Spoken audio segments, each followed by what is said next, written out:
Bismillah. Bismillah. Iya udah. Bismillahirrahmanirrahim. Assalamualaikum warahmatullahi wabarakatuh.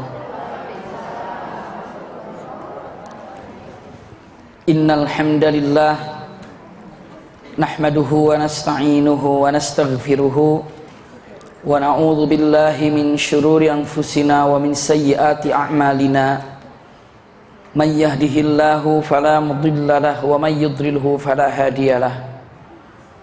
Asyhadu an la ilaha illallah wahdahu la syarikalah taqriran bihi wa tauhidan. Wa asyhadu anna Muhammadan abduhu wa rasuluhu, amma ba'du. Allahumma la sahla illa ma ja'altahu sahla wa anta taj'alul hazna idza syi'ta sahla. Allahumma inna nas'aluka hubbaka wa hubba man ahabbaka wa hubba ribuna ila hubbika bi rahmatika ya arhamar rahimin. Amin ya rabbal alamin. Alhamdulillahirabbil alamin. Mudah-mudahan pertemuan kita pada pagi hari ini seluruhnya disertai dengan rahmat dan berkah Allah Subhanahu wa taala. Kesempatan yang sangat berbahagia ini insyaallah kita melanjutkan dalam kajian Bulughul Maram yang sebetulnya bab ini adalah babul ghusli wa hukmil junub. Maknanya ini adalah bab mandi dan hukum jinabat. Kalau ibu dulu pernah hadir di awal-awal pas bagian fikih, kita belum menggunakan Bulughul Maram saat itu, tapi masih dengan kitab Fiqhul Islami wa Adillatu. Waktu itu pernah dibahas tentang masalah mandi wajib. Masih ingat nggak tuh? Iya, tapi alhamdulillah bisa diposting, sudah ada di YouTube, tinggal dilihat saja. Tapi karena kita ini sedang membahas tentang Bulughul Maram, tidak ada salahnya kalau kita baca hadis-hadisnya tentang masalah mandi ataupun bab mandi dan hukum jinabat ini. Mungkin hanya sampai tidak seluruhnya, karena untuk masalah cara mandinya dan segala macamnya ibu tinggal merujuk lagi, lihat mandi wajib ataupun rumil mandi wajib, insya Allah ada di YouTube, sudah ada itu tata caranya dan apa itu saya rasa ada tulisannya segala macam di papan tulis. Namun saat itu tidak disampaikan hadisnya satu persatu, ataupun pastinya ini dengan gaya Bulughul Maram ya, untuk menyampaikan bagaimana tentang mandi wajib ataupun hukum jinabat ya, bab mandi wajib dan hukum jinabat. Ada beberapa hadis yang akan dibahas di sini. Saya bacakan hadisnya. Kalau bunda punya Bulughul Maramnya bisa dibuka, atau yang sudah mendownload di HP-nya ataupun di iPad-nya ataupun di Samsung-nya atau di apa saja, atau mungkin sudah di-download di otaknya, bagus, tinggal dibuka semuanya ya. Hafalan-hafalannya kan udah di-download ke sini semuanya, udah masuk semuanya, udah paham, tinggal baca. Kalau ada, saya akan bacakan hadis-hadisnya ya. Kita mulai hadisnya ini dari nomor 115 di dalam kitab Bulughul Maram ya. An Abi Sa'id al-Khudri radhiyallahu anhu ta'ala anhu qala qala Rasulullah sallallahu alaihi wasallam al-ma'u minal ma'. Rawahu Muslimun wa asluhu fil Bukhari. Ini diriwayatkan Muslim tapi aslinya adalah dari Sahih Bukhari ataupun riwayat Bukhari. Artinya diwajibkan mandi dengan air karena keluarnya air. Iya. Maksudnya apa? Wajib mandi dengan air karena keluarnya air. Air yang pertama adalah maksudnya adalah air yang mensucikan, suci dan mensucikan. Air yang kedua maksudnya adalah air mani ataupun yang mewajibkan dia harus mandi. Ya. Maka dengan kesepakatan ini dalam hadis ini al-ma'u minal ma', maknanya orang yang mengeluarkan air mani maka dia harus mandi. Apakah dia ini sengaja atau tidak sengaja, atau dia tertidur lalu mimpi, maka hal ini tetap menjadikan mandi. Saum mimpi keluar air maninya, mau laki mau perempuan, nanti ada bahasannya. Subhanallah, kalau pas lagi saum ternyata mimpi lalu basah, apa yang harus dilakukan? Pertama yang harus dilakukan wajib mandi ya. Yang keduanya, apakah batal saumnya? Tidak. Karena apa? Karena ini tidak disengaja. Tapi kalau disengaja untuk mengeluarkannya, baik dengan menggunakan istimta sendiri, ataupun dengan pandangan sengaja melihatnya, ataupun mendengar sengaja, ataupun dengan melakukan hubungan yang memang disengaja, maka hal ini terjadi dalam keadaan saumnya batal dan ada kifaratnya, ya. Tapi kalau seandainya tidak disengaja keluarnya, maka hal ini tidak membatalkan saum, tapi mewajibkan untuk mandi. Saya ulangi lagi, hadis ini diriwayatkan Muslim dan aslinya dalam sahih dalam lafaz Bukhari, al-ma'u minal ma', artinya adalah wajib mandi dengan air bagi siapa yang mengeluarkan air. Air yang pertama adalah untuk mandi, lalu air yang kedua maksudnya adalah air mani. Apapun dan siapapun yang mengeluarkan air mani itu wajib mandi. Wajib mandi. Iya, seperti itu. Ini pegang dulu. Selanjutnya, wajib mandi karena bersenggama. Ya, wa an Abi Hurairah radhiyallahu anhu qala. Lihat, qala Rasulullah sallallahu alaihi wasallam, "Idza jalasa baina syu'abiha al-arba' thumma jahadaha faqad wajaba al-ghuslu." Atau ada hadis Sahih Bukhari lagi dengan mengatakan idza laqiyal khitanan, atau dalam riwayat lain fa idza laqiyal khitanaini atau khitani wal khitan. Iya, di sini disebutkan apabila seorang laki-laki sudah duduk di antara 4 bagian tubuhnya. 4 bagian tubuh itu tangan 2, kaki 2, berarti sudah ada di atasnya, maksudnya demikian, ya, sudah di atasnya, lalu bekerja keras, maksudnya melakukan hubungan, ya, maka ia wajib mandi. Mau mengeluarkan mani, tidak mengeluarkan mani, kalau sudah seperti itu, asal bersentuhan mandi. Bisa dipahami ya? Mau mengeluarkan mani, tidak mengeluarkan mani, iya, asal bersentuhan itu wajib mandi. Ingat ini, sampai terjadi dukhul, hubungan, tapi tidak mengeluarkan air mani, wajib mandi. Tidak sampai hubungan, hanya nyentuh saja, itu pun wajib mandi. Bisa dipahami ini ya? Sampai dalam hadis lain Rasulullah mengatakan idza laqiyal khitanaini atau idza laqiyal khitani wal khitan, apabila berjumpa dengan kemaluan yang dikhitan dan yang dikhitan, maka wajib mandi. Jumpa di sini bisa para ulama mengatakan adalah hubungan. Ada jumpa itu hanya bersentuhan tanpa ada hubungan, hanya bersentuhan tapi tanpa ada penghalang bersentuhan, atau hubungan tanpa mengeluarkan punten, tanpa mengeluarkan sperma ataupun mani, tetap wajib mandi. Bisa dipahami Bunda ya? Pegang baik-baik. Misalnya mengatakan punten usikum iya ya nafsi bitaqwallah. Saya agak apa namanya?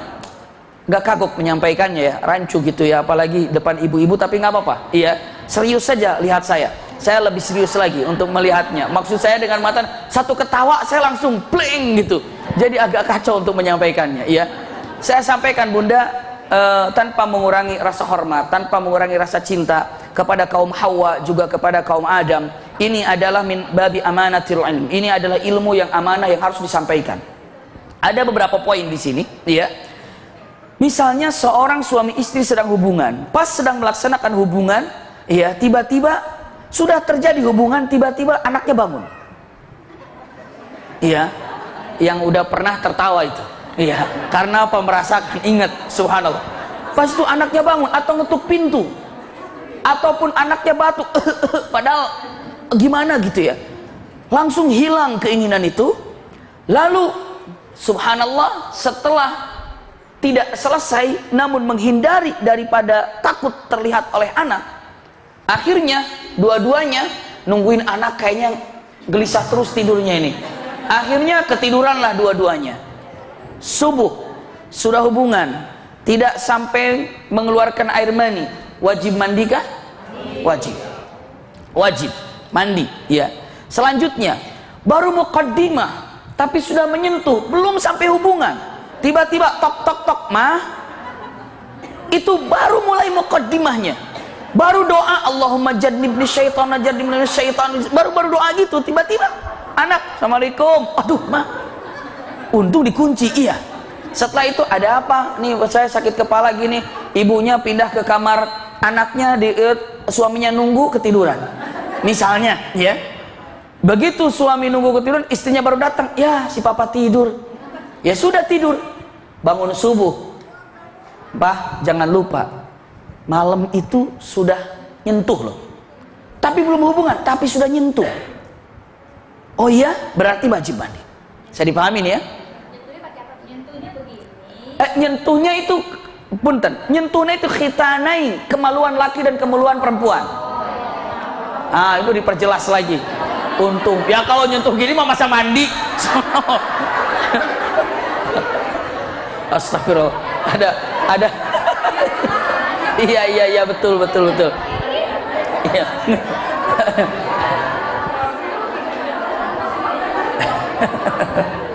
Gimana ya? Teruskan ya. Bismillah. Iya. Ada teman saya, subhanallah. Saya itu menikah tahun berapa gitu ya? Saya menikah tahun berapa? Saat itu kawan saya itu 2 tahun setelah saya menikah, itu setiap tahun punya anak. Punya anak. Sampai berhenti ketika anaknya sudah 7. Begitu dia telepon waktu masih di Mekah, telepon ke mertuanya, "Pak, doanya si teteh hamil." Alhamdulillah, anak ke-1. Nggak lama, setahunnya lagi, "Pak, alhamdulillah si teteh hamil lagi." Alhamdulillah. 3 tahun lagi, "Pak, alhamdulillah hamil lagi." Anak saya diapain? Terus 7, 8, subhanallah. Lalu saya bilang ke si tetehnya, saya bilang, "Kok bisa hamil?" "Nggak tahu nih, kalau saya ngelihat foto suami aja hamil," katanya. Saking suburnya. tapi lebih jelasnya saya sampaikan, pegang baik-baik. Idza laqiyal khitanan, yang menyentuh itu adalah qubul ataupun kemaluan laki dan kemaluan perempuan. Yang menyentuh itu itunya. Iya. Bukan tangannya, bukan apanya, bukan, tapi bagian kemaluannya nyentuh walaupun belum disampaikan, belum sampai hubungan, tapi baru menyentuh itu sudah dikatakan apa? Wajib mandi. Ada satu hikmah yang ingin saya sampaikan, dulu pernah dibahas. Dengan hadis Rasulullah mengatakan, "Idza laqiyal khitanan," apabila bersentuhan kemaluan laki-laki dan kemaluan perempuan, tapi di sana tidak disebutkan itunya, tapi idza laqiyal khitanan, apabila sudah bersentuhan 2 hal yang sudah dikhitan. 2 hal yang sudah dikhitan. Berarti ketika dikatakan khitanan, 2 hal yang sudah dikhitan, berarti laki dan perempuan dikhitan. Saya dipahami nih ya? Pernah saya sampaikan khitan, iya, dengan mengatakan berarti melihat daripada hadis ini laki-laki dikhitan, perempuan juga dikhitan. Namun cara khitan laki-laki sama khitan perempuan berbeda. Jangan diartikan khitan perempuan sama dengan khitan laki-laki, dipotong, dihilangkan kulupnya, bukan. Tapi khitan perempuan namanya al-khabdu. Al-khabdu itu digores seperti itu. Ya, kalau khitan perempuan juga dibuntungin seperti laki-laki, hilang sudah. Bisa dipahami ya? Maka yang nggak ketemu daripada ilmu ini adalah mengira khitan perempuan itu sama dengan khitan laki-laki. Karena perempuan itu sudah tidak terbungkus dengan terbungkusnya seperti laki-laki. Laki-laki potong, plek, buang, langsung keluar. Perempuan memang sudah tanpa terbungkus, maka bukan untuk dipotong. Kalau dipotong, hasrat kewanitaannya tidak keluar. Maksudnya hasratnya. Maka dengan mengatakan namanya pun khabdu. Kenapa dikatakan khitan? Untuk gini, khitan. Namanya khitan. Laki-laki khitan. Perempuan khabdu, tapi dalam naungan khitan. Bisa dipahami ya? Jadi khitan itu bahasa umumnya, tapi prakteknya untuk perempuan itu adalah khabdu. Seperti qiyamul lail. Qiyamul lail, sholat malam. Kalau ibu sholat tahajud di tengah malam, itu qiyamul lail bukan? Qiyamul lail, tengah malam, sholat malam. Kalau bunda sholat istikharah pada malam hari, itu qiyamul lail bukan? Qiyamul lail, sholat malam kok. Iya, tarawih dibilang qiyamul lail bukan? Qiyamul lail, tahajud, qiyamul lail, witir, qiyamul lail. Itu adalah qiyamul lail. Namanya tidak di atasnya qiyamul lail, tapi membawahi apa dan apa. Di atasnya khitan, tapi untuk perempuan adalah khabdu. Maka melihat daripada riwayat yang disampaikan hadis sahih ini, bahwa idza laqiyal khitanan atau idza laqiyal khitani wal khitan, apabila bersentuhan yang sudah dikhitan dan yang sudah dikhitan, maka wajib mandi. Berarti ini adalah laki dan perempuan. Nggak mungkin yang khitannya laki-laki, yang satunya lagi laki-laki, lalu beradu wajib mandi, nggak mungkin. Berarti di situ ada laki dan perempuan. Bisa dipahami ya? Masya Allah. Ini dia hikmah yang disampaikan tentang masalah khitan. Walaupun sekarang mungkin ada beberapa yang menyebutkan tidak ada khitan perempuan karena masih berpikiran khitannya itu adalah dipotong. Iya, bukan seperti itu. Iya, seperti itu. Namun insya Allah mudah-mudahan nanti pas lagi ada acara khitanannya, masya Allah, ada yang kalau ada yang mau berangkat, alhamdulillah, perwakilan, alhamdulillah. Tapi insya Allah di sana kemarin waktu sudah berangkat ke sana kemarin berapa jam tuh Mbak? Cepet ya, kalau nggak macet ya? Kemarin saya jalan jam 5 Jam sampai 5. Garut jam 9. Jam 5, nyampe Garut jam 9, 5, 6, 7, 8, 9, cepat, berarti hanya 5 jam atau 6 jam mungkin ya? Iya, nyampainya. Iya, maksudnya sampai ke Tasiknya. Garut Tasik itu 1 jam kira-kira. Iya. Kalau santai, iya. Jam 10 kurang. 5, 6, 7, 8, 9, 10. Iya, 5 jaman kira-kira. Iya.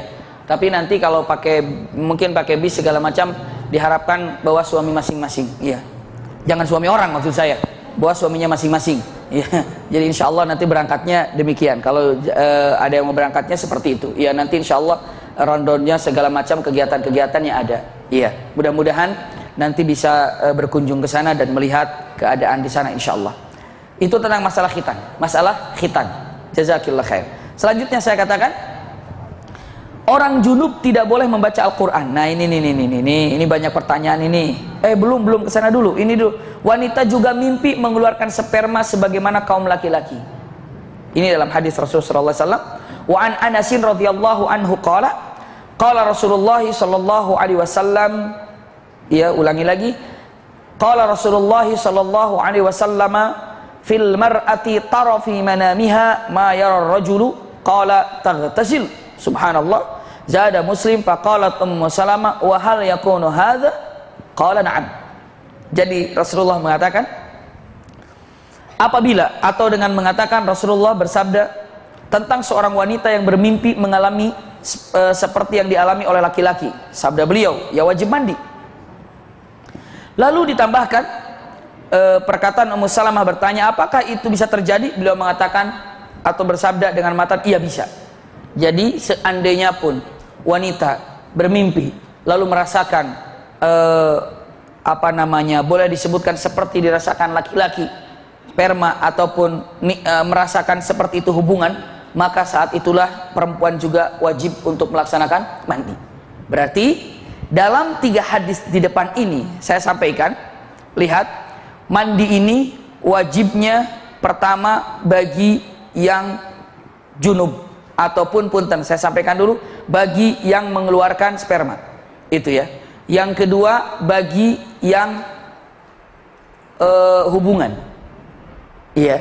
Hubungan tanpa mengeluarkan mani tetap wajib. Hubungan mengeluarkan mani berarti tambah lagi itu. Wajib hubungannya plus wajib karena keluar maninya. Bisa dipahami Bunda ya? Salah satu di antara dua ini, keluar mani wajib mandi, hubungan wajib mandi, hubungan tanpa keluar mani wajib mandi, hubungan keluar mani ya wajib mandi tambah wajib itu. Bisa dipahami ya? Wajib hubungan dan wajib mengeluarkan maninya. Sampai perempuan pun apabila merasakan seperti laki-laki mimpi, iya, atau mengeluarkan air maninya, maka wajib juga untuk melaksanakan mandi. Allahu a'lam. Iya. Kalau tidak bertemu yang dua hitam itu, tapi salah satunya misalnya keluar. Iya. Yang keluar itu wajib mandi.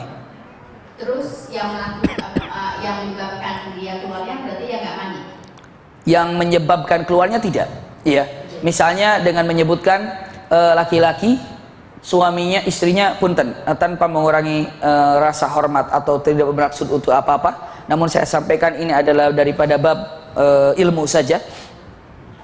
Ibu sakit atau seorang wanita sakit kayaknya tidak mungkin untuk melayani suaminya, tapi suaminya hanya menikmati seperti hal layaknya biasa, namun tidak berhubungan, hanya istimtaknya apa saja yang mungkin di bagaimana akhirnya keluarlah ya. Perempuan ini tidak wajib mandi, tapi laki-lakinya karena keluar wajib mandi. Saya dipahami nih ya.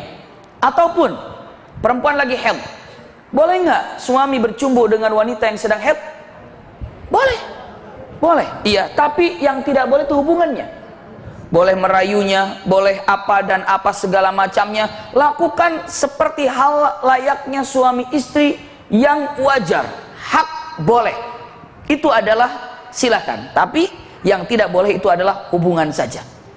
Ternyata berhasil, misalnya suaminya sampai mengeluarkan air mani, misalnya, iya. Setelah itu apa? Perempuan tidak wajib mandi? Belum. Karena apa? Masih dalam keadaan haid. Maksudnya kalau mandi, mandi saja, tapi bukan mandi untuk membersihkan. Maksudnya bukan menyelesaikan mandi junub selesai daripada haidnya. Bisa dipahami ya? Jadi yang keluar itulah yang harus mandi wajib. Ini adalah ilmu. Mungkin bunda bisa sampaikan nanti ke suami, juga bisa disampaikan kepada anak-anak kita yang nanti sudah besar dan tentang masalah hukum ini. Bila perlu, ingat-ingat setelah sampai rumah, sampaikan kepada anak-anak yang sudah dewasa, anak kita yang udah SMA, anak kita sudah balik. Nih loh nak, begini. Kalau tapi nggak sampai yang tadinya, tapi misalnya kalau kamu misalnya nanti mimpi wajib mandi segala macamnya katakan. Selanjutnya beberapa macam mandi. Iya, beberapa macam mandi. Tahu mandi?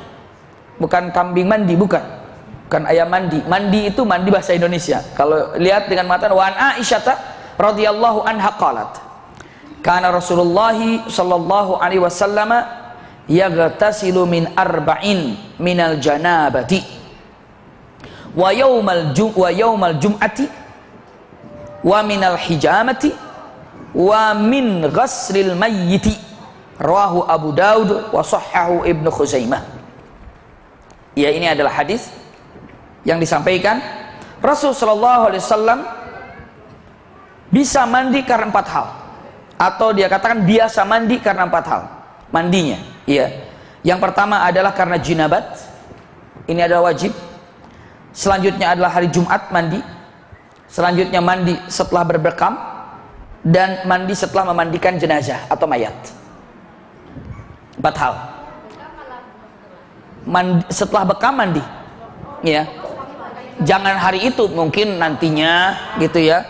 Begitu habis bekam sekarang, mungkin tidur istirahat, mandi seperti itu. Nggak usah habis bekam langsung mandi, ya gimana? Ininya masih terbuka pori-porinya. Iya. Apa itu? Nanti saya bahas. Iya. Mandi apa? Yang jelas pakai air. Ya jelas pakai air. Iya. Sekali lagi, pertama adalah mandi jinabat. Yang kedua adalah mandi Jumat. Yang ketiga mandi setelah bekam. Yang keempat adalah mandi punten ketika setelah memandikan jenazah. 4 ini, pegang. Iya. Ibu pernah memandikan jenazah? Sudah, alhamdulillah. Iya, sudah praktek di sini semua kan? Udah. Itu yang di Pasutri ya, praktek mandi itu ya? Oh, Pasutri. Ya insyaallah, saya juga nggak tahu sudah sampai belum ya, terakhirnya apa di Pasutri itu? Sabtu depan Pasutri, memasukkan jenazahnya Sabtu ini, memasukkan jenazah ke dalam sudah kemarin, masukin ke kuburan, ke kuburan sudah. Terus apa lagi yang belumnya? Mungkin kewajiban orang yang ditinggal wafat. Ya, kewajiban orang tinggal wafat harus apa? Seperti itu, mungkin ayah anda bunda, ikhwan akhwat punya orang tua sudah meninggal. Siapa yang sudah meninggal, kewajiban kita ngapain sih? Masih ada hubungan nggak ya sama orang sudah meninggal itu? Mungkin itu akan dibahas nanti di Pasutri, insya Allah, kelanjutan daripada pertemuan yang lalu. Saya lanjutkan. Lihat 4 hal. Satu adalah mandi apa? Jinabah. Iya. Satu adalah mandi jinabah. Yang kedua adalah mandi Jumat. Yang ketiga adalah setelah hijam atau hijamah, adalah setelah bekam. Yang selanjutnya adalah setelah memandikan jenazah.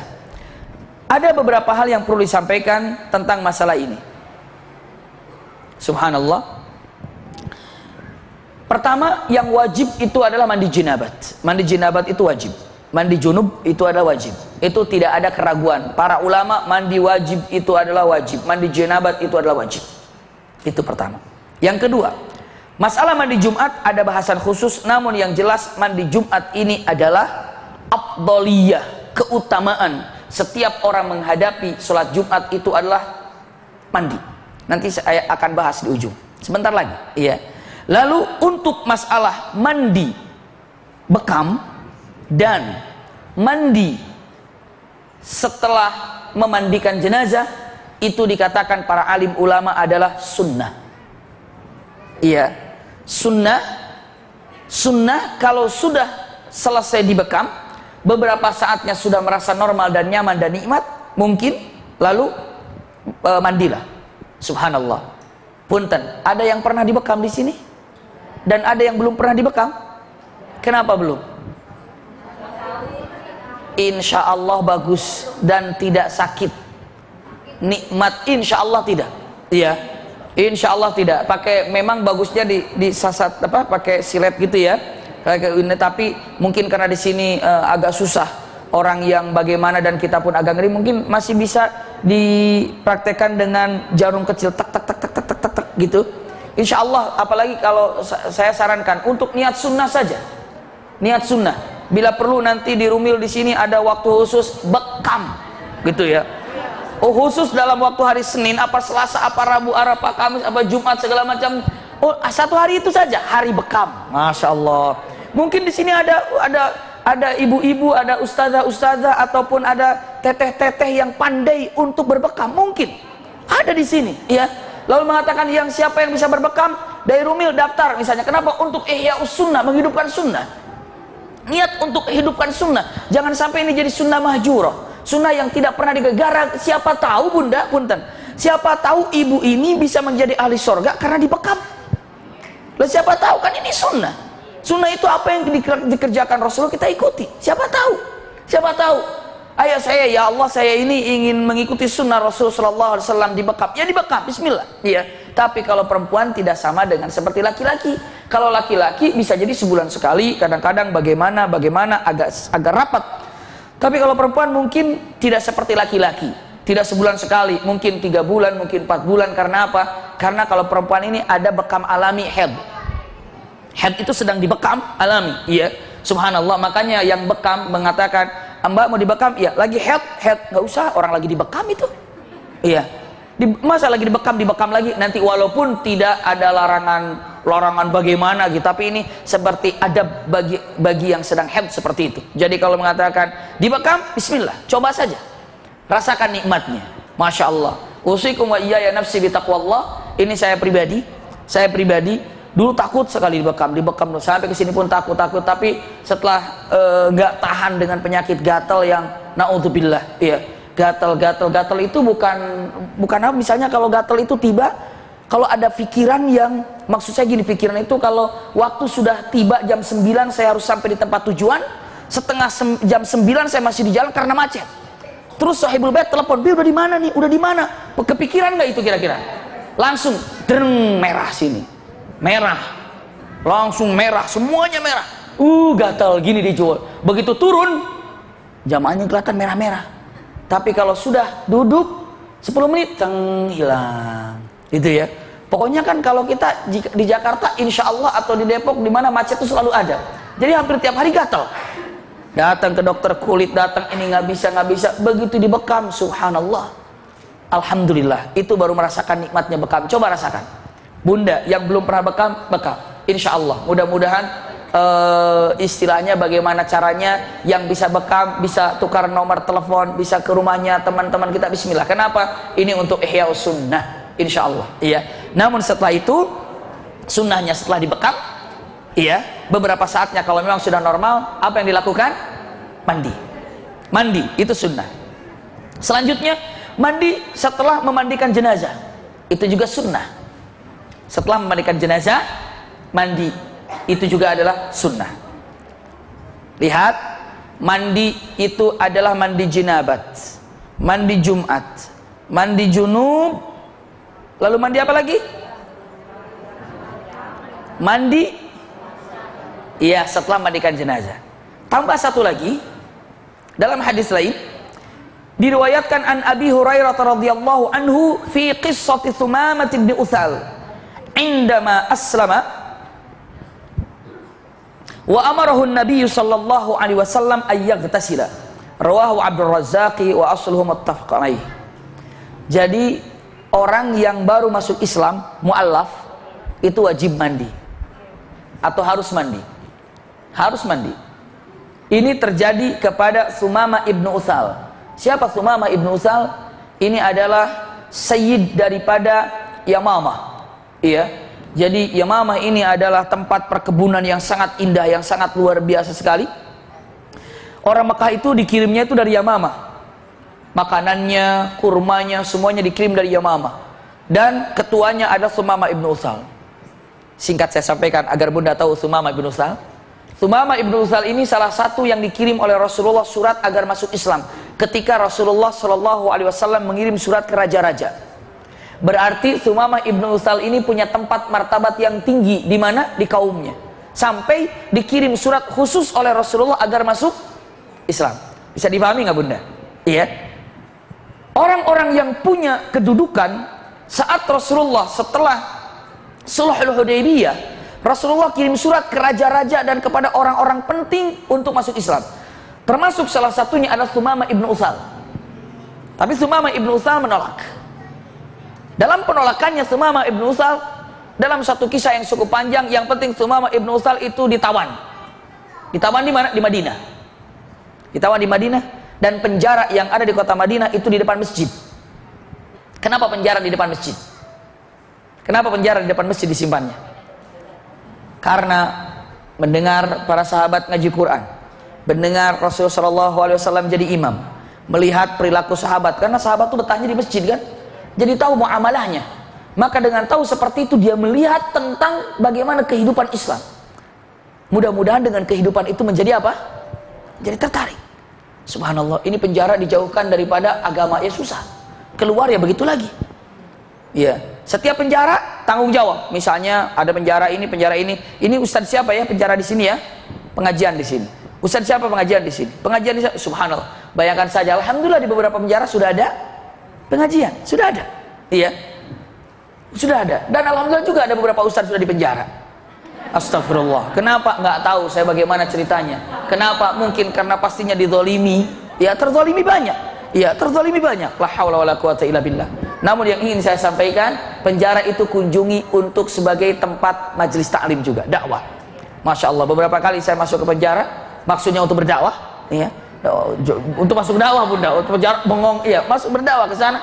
Subhanallah, masuk ke sana, tapi untuk tausiah, Masya Allah, kasihan sekali ya, nggak ada AC, nggak ada tempatnya, baju juga panas, segala macam, Subhanallah. Datang di sana kalau jam segini itu udah pakai yang putih-putih, ya, kolor-kolor kecil gini karena panas emang. Baju ini begitu saya salaman itu apa namanya cepaka-cepik itu semua keringetan. Iya, semuanya keringetan. Memang semuanya keringetan. Kenapa?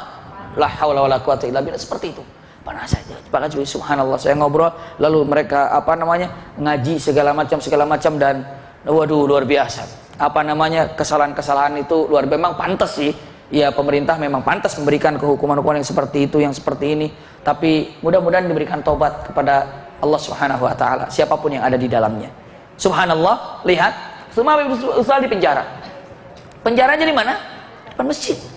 Tiap hari lihat para sahabat, tiap hari ngaji Quran didengar. Tiap hari Rasul datang. Bagaimana kabarmu ya Sumamah? Sumamah menjawab, "Ya Muhammad, in qatalta." Apabila engkau membunuhku, saya terjemahkan, apabila engkau membunuhku, maka aku adalah orang yang banyak pasukannya untuk bisa membalas dendam. Dan jika engkau memaafkanku, aku adalah orang yang mulia yang dapat membalas kebaikan tanpa diduga-duga. Bisa dipahami nggak itu? Itu kata-katanya. Iya. Oh iya, dia adalah pimpinan Yamamah. Yamamah itu adalah sumber daripada kekayaannya Mekah. Bahkan ini Yamamah ini tempat yang sangat luar biasa, kaya raya, luar biasa. Besok pagi datang lagi dan mengatakan, bagaimana kabarmu ya Sumamah?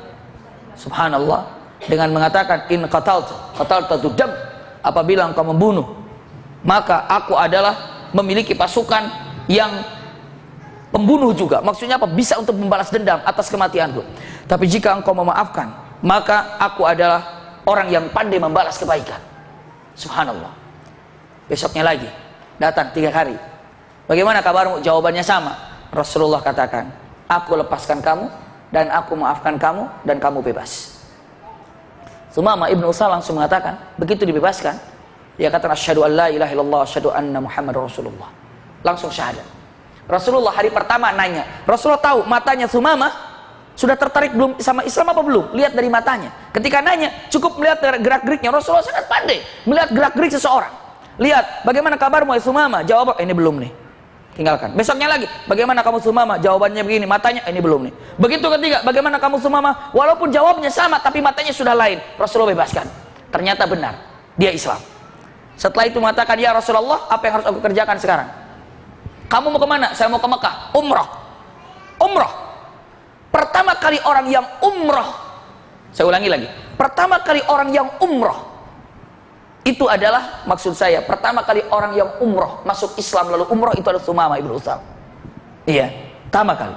Datanglah Sumamah ibnu Utsal, umrah dan melaksanakan umrah. Saat umrah, Sumamah ibnu Utsal menyatakan talbiyatut tauhid. Labbaik Allahumma labbaik, labbaik la syarika lak labbaik, innal hamda wan ni'mata lak wal mulk la syarika lak. Stop. Itu adalah talbiyatut tauhid. Kalau orang-orang Arab saat itu, labbaik Allahumma labbaik, labbaik la syarika lak labbaik, innal hamda wan ni'mata lak wal mulk la syarika lak illa syarikan huwa lak tamliku huwa man malak. Seperti itu. Artinya, biar ibu nggak bengong, ya. Subhanallah. Jadi artinya mengatakan ketika la syarika lak tidak pantas untuk diduakan. Itu kan la syarika lak tidak pantas engkau untuk diduakan.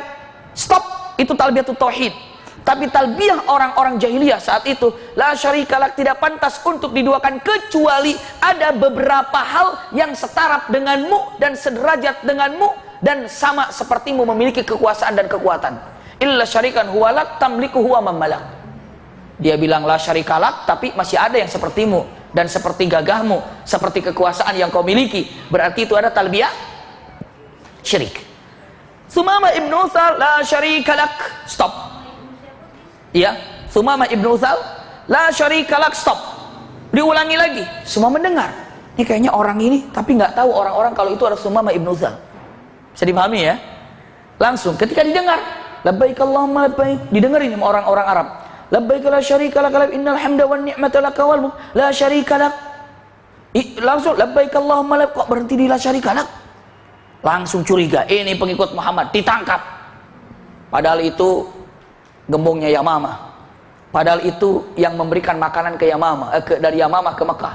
Ditangkap seorang Mekah, masukkan ke penjara. Di Madinah masuk penjara, ke Mekah penjara lagi. Masuk penjara. Begitu akan dibunuhnya, ternyata pemuka-pemuka Quraisy tahu kalau itu Sumamah ibnu Utsal. Kalau sekarang kita tahu pimpinan kita kan ada TV, ya kan? Ibu pernah ketemu dengan presiden kita? Belum. Untung ada TV, karena ada TV kita kenal. Ya kan bunda? Coba kalau nggak ada TV, mana presidennya ya? Subhanallah, ngaku-ngaku juga mungkin bisa. Tapi punten, usikum wa iyaya nafsi bitaqwallah. Sumamah zaman itu orang mengenal tapi tidak tahu aja. Hanya beberapa orang yang kenal. Masukkan penjara. Begitu dilihat oleh pemuka Quraisy, wah, ini Sumamah ibnu Utsal. Tapi Sumamah ibnu Utsal begitu masuk penjara, Sumamah ibnu Utsal kirim surat ke Yamamah. Apa isi suratnya? Isi suratnya, jangan engkau kirim makanan ke Mekah. Embargo Mekah, stop Mekah daripada fasilitas makanannya. Bingung Mekah, nggak ada kiriman dari Yamamah. Ada apa? Begitu dicek, oh pantesan jenderalnya di sana. Bosnya di apa? Di penjara. Lalu dia mengatakan, waduh mohon maaf ya Sumamah, maaf atas kekeliruan kami. Waduh mohon maaf, tolong buka lagi kiriman kepada kami. Itu kata orang-orang mana? Makkah. Sumamah ibnu Utsal mengatakan, demi Allah, saya tidak akan pernah memberi makanan kepada kalian sebelum kalian minta izin kepada Nabi Muhammad Rasulullah. Subhanallah. Izin dulu ke Rasulullah, kalau Rasulullah izinkan, aku izinkan. Rasulullah nggak izinin, aku nggak izinkan. Masya Allah. Sumamah ibnu Utsal mulai Islam diangkat derajatnya. Mekah sekarang tergantung kepada Nabi Muhammad. Setelah beberapa tahun Rasulullah dihinakan oleh orang Mekah. Izzah, kekuatan. Lalu mereka datang ke Madinah, ya Muhammad, engkau saudara kami, engkau adalah bla bla bla bla, tolong berikan makanan dari Yamamah kepada kami. Loh, ini bukan tanggung jawab kami, ini tanggung jawab Sumamah. Iya, tapi Sumamah berada dalam perintahmu. Subhanallah, Rasulullah kirim kepada Sumamah, ya Sumamah, engkau kirimkan makanan lagi kepada Mekah. Baru dibuka lagi. Masya Allah. Nah, Sumamah ibnu Utsal, jadi bunda kalau tahu Sumamah sekarang sudah tahu kisahnya ya. Sumamah, pernah mendengar nama Sumamah? Baru kali ini? Insya Allah nanti jumpa di sorga. Masya Allah. Kalau ibu belum kenal nanti saya kenalkan, Bu, ini Sumamah ibnu Utsal. Masya Allah. Ibu pede banget tuh. Saya juga tahu di mana gitu. Siapa tahu malah ibu yang kenalin ke saya. Abi Maki, ini Abi ngomong Sumamah, ini nih Sumamah nih, satu tempat sama saya. Masya Allah, luar biasa bunda, luar biasa. Iya, silahkan. Iya, silahkan. Mungkin siapa bunda semuanya silahkan. Atau Mbak Vera silahkan semuanya. Kenapa? Oh iya, wanita, iya, betul. Mandi Jumat seperti apa? Sebentar lagi hadisnya masuk. Iya, sebentar lagi hadisnya masuk. Bagaimana tentang mandi? Udah nggak sabar nih, perempuan mau Jumatan nih, gimana nih? Bagus, iya bagus, iya. Kenapa? Mualaf tadi kan wajib mandi. Iya. Mandinya kayak mandi jinabah. Mandi. Iya. Iya. Jadi kalau mandi itu ya mandi, isalul ma, menyalurkan air dari sini sampai ke bawah. Ya, coba lihat nanti cara-cara mandinya saya sudah praktekkan di pelajaran yang dulu. Bunda bisa lihat untuk menyempurnakan ini di YouTube-nya. Saya sampaikan yang mandi sudah tulis sampai banyak gitu. Saya sendiri sampai bingung melihat tulisannya itu. Ya, sampai seperti kayak mandi junub kayak gimana, awal mulanya seperti apa, wudu dulu, nanti sebetulnya sudah di ini. Tapi ini tambahan yang belum pernah disampaikan sebelumnya. Makanya saya lihat mungkin hanya sampai hadis berapa gitu, 127-an kira-kira ya. Setelah itu nanti kita stop dan kita lanjutkan ke bab tayammum insyaallah. Jadi Sumamah ibnu Utsal, sekarang bunda tahu kalau Sumamah ibnu Utsal itu seperti itu. Dan Sumamah ibnu Utsal saat masuk Islam Rasulullah katakan untuk mandi. Makanya kalau ada orang yang masuk Islam dipersilakan untuk mandi. Tapi punten, usikum wa iyaya nafsi bitaqwallah, tanpa mengurangi rasa hormat dan tanpa bermaksud untuk apa-apa, bunda untuk selalu berhati-hati. Maksudnya berhati-hati apa ya? Saya semalam kedatangan beberapa guru dan beberapa pengurus masjid yang ada di daerah Cinere ini. Iya, banyak datang sekarang ke tiap masjid, atau mungkin bisa datang ke majelis dengan membawakan dirinya adalah sertifikat mu'allafnya. Iya, lalu dia meminta waktu, bagus sih. Lalu setelah itu dia, masya Allah, cerita, ujung-ujungnya, ya minta sumbangan. Mendingan kalau baik segala macam dan benar, ternyata sudah ditemukan beberapa hal yang bohong. Sudah ditangkap di Masjid Raya Cinere, ada orang terus ada lagi yang saya tahu di beberapa masjid lagi, ya. Ini di beberapa majelis juga ketahuan. Ternyata istilahnya apa? Memanfaatkan mu'allafnya itu. Iya, ketahuannya dia cerita begitu di salah satu masjid, yang mana di masjid itu dia berbicara sampai semua setelah sholat Jumat, ceritanya. Setelah sholat Jumat minta izin dan memang senang. Semua yang mendengar cerita dia tentang mu'allaf semua bertakbir saking kagumnya. Allahu Akbar, saking gembiranya. Sampai dia bilang, saya dikucilkan oleh keluarga. Bukan hanya seperti itu, ayah saya atau ibu saya meninggal seminggu yang lalu.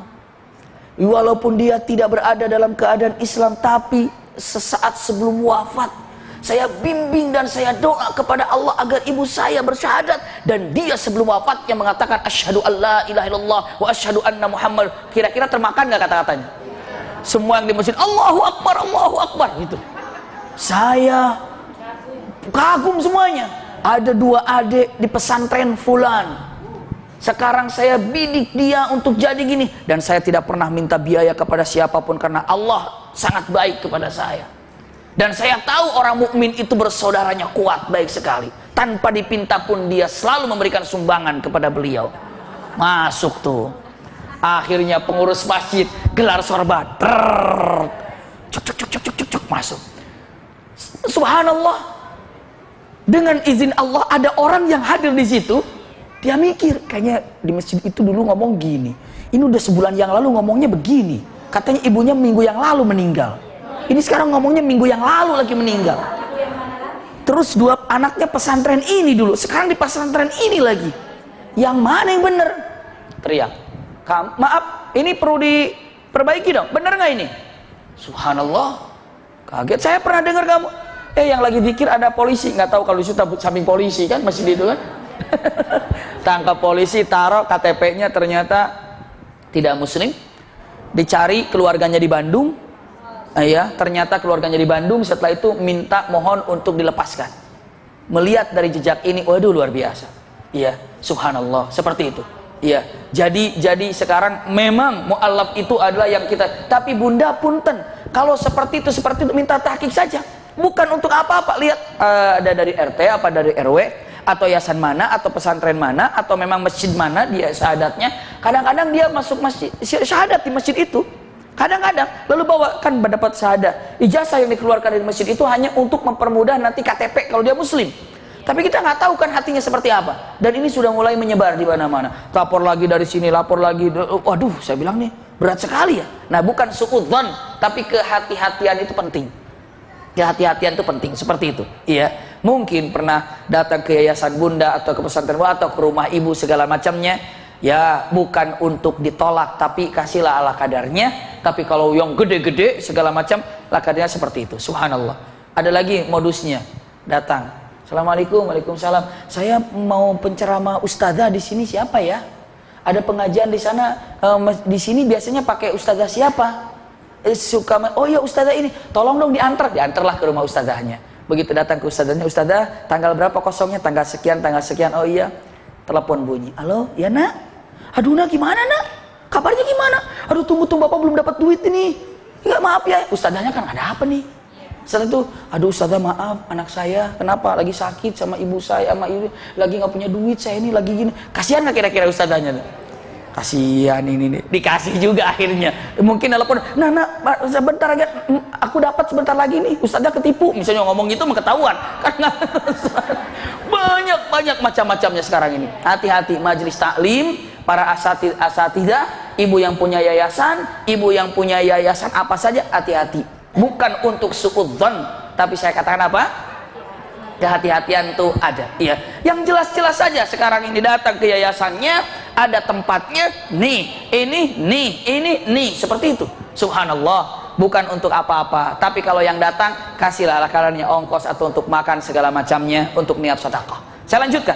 Iya. Itu selalu nggak, karena ya mungkin Abi yang mulai, jadi saya langsung ingat di Rumil ini ya nyuwun sewu sebelumnya, maksud saya suka kayak gitu Bi. Jadi kan kalau udah banyak kayak gini Bi, ada kajian atau segala macam, setelah itu tiba-tiba ada yang misalnya mau sama saya gitu, terus gimana, terus dia langsung ujung-ujungnya yang seperti tadi Abi bilang. Iya. Nah itu sekali dua kali saya kasih. Nah kalau setiap minggu seperti itu, maksudnya gini, apakah itu kewajiban saya selalu harus kasih walaupun misalnya gimana, atau apakah saya bisa nolak? Karena kadang-kadang kalau saya sendiri kan suka takut kenapa-kenapa gitu loh. Nah, betul. Tapi terus terang itu ada di apalagi kalau setiap ada kajian besar kayak gini ataupun setiap ada kajian itu selalu ada yang tiba-tiba sedikit memaksa atau gimana. Seperti itu modusnya. Jazakillah khair. Bukan hanya ke Rumil, mungkin ke masjid kami juga banyak. Ke masjid saya di Mushola Salaman itu banyak. Ada yang bawa gerobaknya, tiba-tiba itu gerobaknya mau dijual. Ternyata gerobak yang di depan itu saya bilang bawa aja gerobaknya, saya nggak perlu. Enggak, tapi saya perlu duit buat ini nih. Ya udah, saya bantu, gerobaknya ditinggal. Tahu-taunya beberapa jam berikutnya ada orang yang kehilangan gerobak. Subhanallah. Kejadian di rumah saya, di depan rumah ada gerobak, tahu. Ternyata dia punya bawa gerobak dari mana, didorong di depan rumah, di depan masjid. Setelah itu ketuk-ketuk pintu saya rumah sebelum subuh. Saya perlu dana gini-gini. Ya saya lihat gerobaknya kan, gerobak tahu. Tolong dah, ini saya dulu bikinnya 2.400.000. Gerobak kan rata-rata segitu, 2.400.000-an bagus gitu. 1.700.000. Saya mau jual, nggak apa-apa lah, 500 atau 700 saja. Saya bilang, buat apa gerobak? Ya udah 500 saja. Saya mikir buat apa, buat sop duren juga nggak bisa. Saya bilang ini segala macam, kan lagi mau bisnis sop duren ceritanya ini gimana ceritanya nih. Akhirnya ya sudahlah, saya bilang nih ala kadarnya bantu, tapi saya nggak mau gerobaknya. Saya taruh gerobak itu, tiba-tiba ada satpam bilang, Maki ada yang nyari gerobak hilang. Waduh, saya bilang nih saya nggak nyuri, subhanallah. Ada lagi datang ke rumah, punten buat sekolah, buat sekolah, buat sakit, itu dia. Saya punten, mungkin sama bunda juga semuanya, kita bukan tidak percaya, tapi kalau benar, bismillah, saya bisa carikan bantuan dari ibu-ibu yang soleha kok. Banyak kok ibu-ibu yang soleha di sini kepada saya. Jujur saya katakan, Abi tolong ini cariin, saya punya dana, tapi tolong cariin yang kira-kira yang di rumah sakit nggak bisa bayar. Selesai. Alhamdulillah dapat, orang dapat saja info, ya. Selanjutnya, Bimaki tolong nih kalau ada anak yang belum bisa bayar sekolahnya, mau ujian nih, lagi rame-ramenya kan mau ujian kemarin-kemarin itu, sampai hari ini juga banyak. Oke, saya ada yang 200, 500, saya simpen. Asal ada catatannya, nggak apa-apa, saya catat di handphone semua, ada file-file khusus, nanti setelah itu saya serahkan. Ada yang ini untuk yatim, ya saya simpan. Subhanallah, beberapa hari yang lalu ada titipan yatim amplop, subhanallah, jangan dibuka, ya nggak mesti dibuka, taruh di mobil, ke siap pengajian, ini ada yatim berapa orang, 4 orang, saya kasih 4, selesai. Dikiranya dari saya, pada datang lagi ke saya, bingung kan? Subhanallah, saya suka bilang ini amanah, bukan dari saya. Kenapa? Dikiranya kan saya bagi-bagi gitu, dikiranya saya banyak duit. Subhanallah. Nah, caranya saya suka punya tim di rumah. Ada 3 ustadz di rumah. Kalau ada, oke, saya akan kasih, saya carikan dana, tapi lolos dulu daripada ustadz ini. Ustadz ini langsung di mana Pak? Dan dia hunting cari bener apa enggak? Ternyata mentok semuanya. Iya, anak saya sekolah di mana? Di sekolah ini. Cari, ternyata udah lulus tahun yang lalu. Anaknya. Di mana anaknya? Rumah sakit. Cek kan gampang sekarang ngecek. Pasiennya nomor berapa segala macam. Kalau kita di rumah sakit mau delivery, itu kan langsung dia nanya. Lagi di rumah sakit, kamar berapa, pasiennya siapa, di mana? Dia tanya dulu. Bener nggak? Bener, baru ditelepon lagi. Apa pesanannya? Kita cek juga rumah sakit mana, segala macam, gampang sekarang ini. Setelah itu, maaf Pak, Bapak ternyata tidak ada yang namanya gini, maaf ya. Tapi walaupun demikian, punten, kita hargai bohongnya, kasihlah ala kadarnya. Iya, usahanya itu kita hargai, iya, usahanya. Tapi, ya seperti kita kasihan dia juga kan, tapi gagal gitu ya, istilahnya zong gitu ya, zong. Itu banyak. Jadi kalau bisa Rumil, punten, punya beberapa orang yang memang khusus masalah itu. Saya percayakan, ada gini, nanti gini. Oh, misalnya punten, ke Rumil ada beberapa panitia di sini. Oke, saya tunjuk fulan ya untuk mentahkik, iya. Misalnya mengatakan, jangan hubungi saya, hubungi fulana aja. Begitu kan? Nanti dia yang membereskannya. Jadi, kan biasanya iya. udah pakai Oh, itu udah biasa, Suhan. Ini kalau ibu minta betul. Sekarang kita bukan pelit tapi kasih saja ala kadarnya kalau memang kita belum yakin. Iya.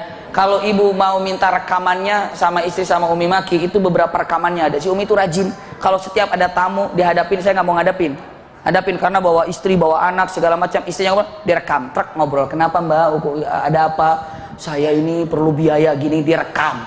Ada mungkin beberapa orang rekamannya lengkap semuanya. Tanggal sekian rekaman ini, tanggal sekian rekaman ini. Tuh, lihat, saya bilang nggak dengar, ngapain aja. Ternyata rata-rata gitu. Iya, tapi pun kita ini bukan untuk pelit, tapi untuk apa? Hati-hati, ingat ya, saya tidak melarang untuk itu. Hati-hati, kalau benar kita bantu. Bila perlu sampai kita perlu apa, bantu semuanya. Insya Allah ibu-ibu pun kalau ada orang yang perlu bantuan, waduh bunda, Masya Allah, 1 orang 10.000 saja. Jadi berapa nih segini? Luar biasa, beres semuanya. Luar biasa. Tapi kadang-kadang kita ini gimana perasaan ibu kalau seandainya dibantu ternyata bohong, gimana perasaan? Aduh, gondok di sini, aduh gitu ya, subhanallah. Nah, sudah stop. Ini sekarang di sini. Ya, jadi sumbangan ini. Ya. Tapi kan tadi walaupun dia bohong, tapi kan pahala tetap dapat. Pahala tetap dapat. Kita pahala tetap dapat, namun punten, dia kasihan juga karena bohongnya, dan bukan hanya sekedar itu. Saya rasa punten, pahala yang kita naruh misalnya 1 juta di tempat yang salah, tetap dapat pahala karena dinipu. Tapi kalau 1 juta ternyata benar, ternyata di tempat yang baik, kan terus berkembang, iya. Kita naruh misalnya dengan mengatakan naruh benih kacang, sama-sama ditaruh, 1 di atas karpet, 1 di atas tanah, sama-sama kacang. Terus yang tumbuh di mana? Tanah. Walaupun sama-sama kacang. Seperti itu. Kita ingin naruh di tempat yang benar. Subhanallah, taruh tempat yang benar, Masya Allah. Seperti itu, ya. Saya lanjutkan. Nah, ini tentang masalah wajib mandi Jumatnya. Nah, lihat.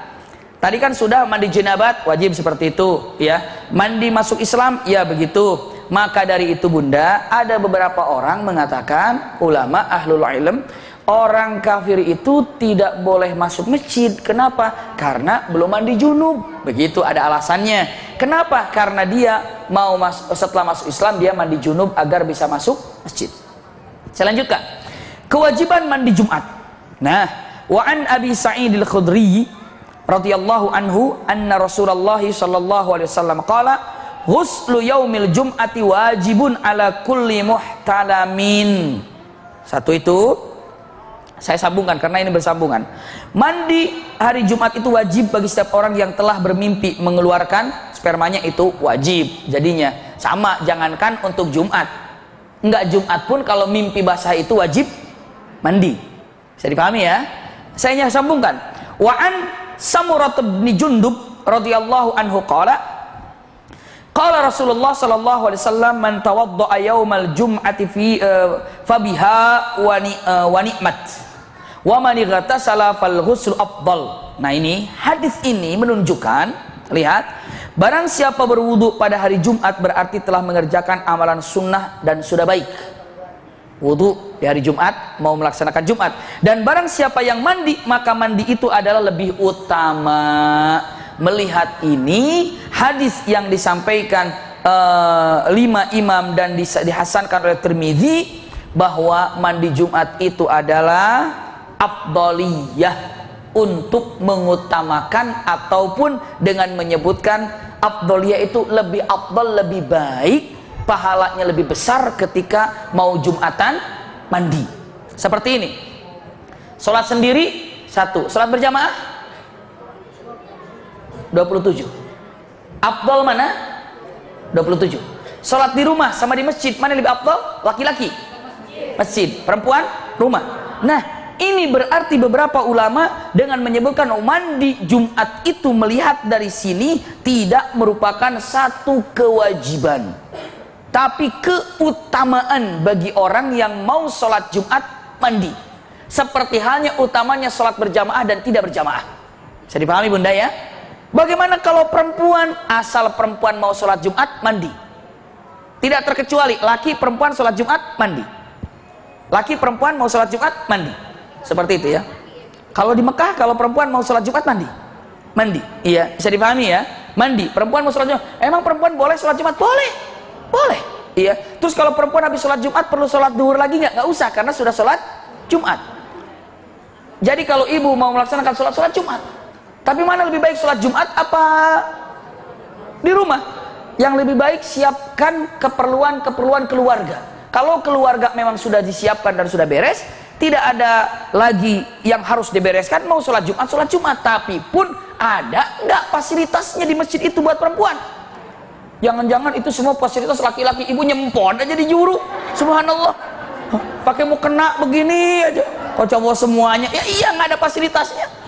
Tapi beberapa masjid ada nggak fasilitas buat perempuan? Ada. Istiqlal ada, di Depok ada, di masjid yang di samping rumah saya tuh Muhammadiyah itu ada fasilitas untuk perempuan sholat Jumat, silakan. Iya, silakan. Misalnya, oh sholat Jumat datang ke Masjid Raya Cinere, ya nggak ada fasilitas di situ. Bolak-balik, ini kayaknya dari pocong dari mana nih? Pagi-pagi begini, subhanallah. Maka punten, iya, maksud saya, jadi bukan hanya sekedar boleh dan tidak boleh, lihat kelazimannya. Tapi mengatakan, saya mau sholat Jumat tapi di rumah berantakan, suami nanti nggak beres, makanan belum beres, segala macam. Begitu suami datang, malah lapar, aku juga sholat Jumat Pak. Terus gimana? Nggak bisa. Nah, itu keliru. Iya, selesaikan dengan suami istri dengan baik, maksud saya, dengan mata walau bagaimanapun perempuan di rumah. Tapi kalau memang mau sholat Jumat seperti terjadi di Masjidil Haram Mekah atau Madinah, silakan. Tapi sunnahnya adalah mandi. Iya, silakan. Sholat hari Jumat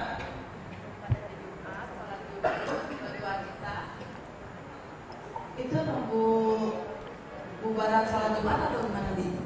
Iya, jazakillah khair. Bagi wanita, ini ada fikih wanita, kalau seandainya orang-orang lagi sholat Jumat, Bunda di rumah, apakah saya harus sholat, sayahnya itu ibu-ibu misalnya, apakah harus sholat zuhurnya itu nunggu bubar dari sana? tidak perlu. Iya.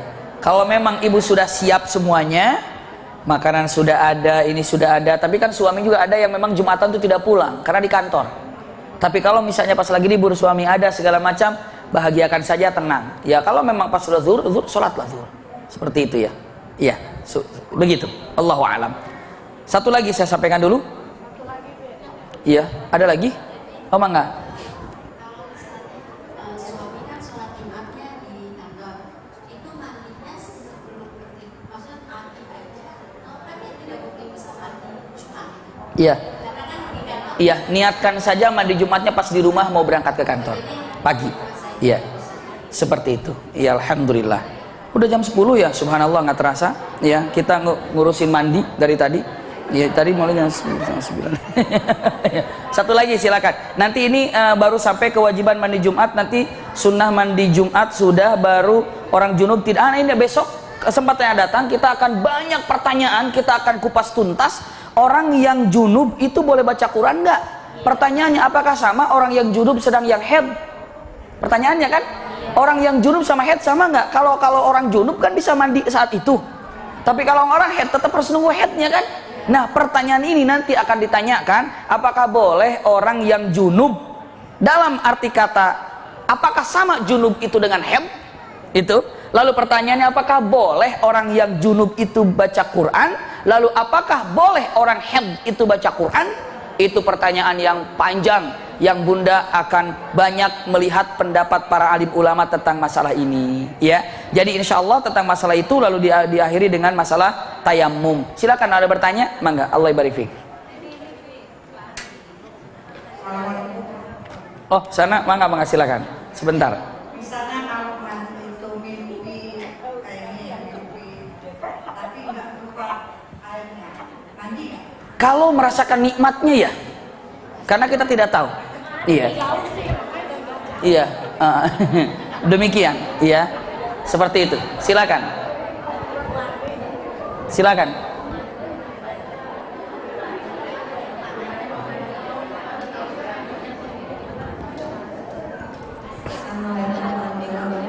Waalaikumsalam warahmatullahi wabarakatuh. Kejadian sama anak saya SMP, dia subuh saya bangunkan buat mandi, buat sholat subuh. Iya. Terus dia langsung wudhu, langsung sholat. Terus biasanya kalau dia sholat subuh dia tidur lagi. Nanti mau sekolah dia baru bangun. Dan dia terus mandi gitu kan.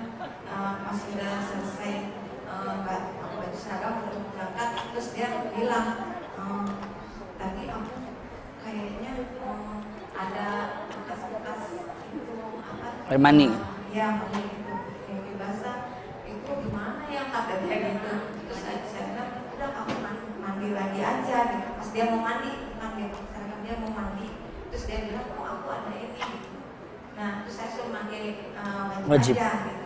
Cuman sholatnya gimana? Dia mimpinya setelah sholat subuh apa? Justru itu saya Nggak tahu. Ya sudah.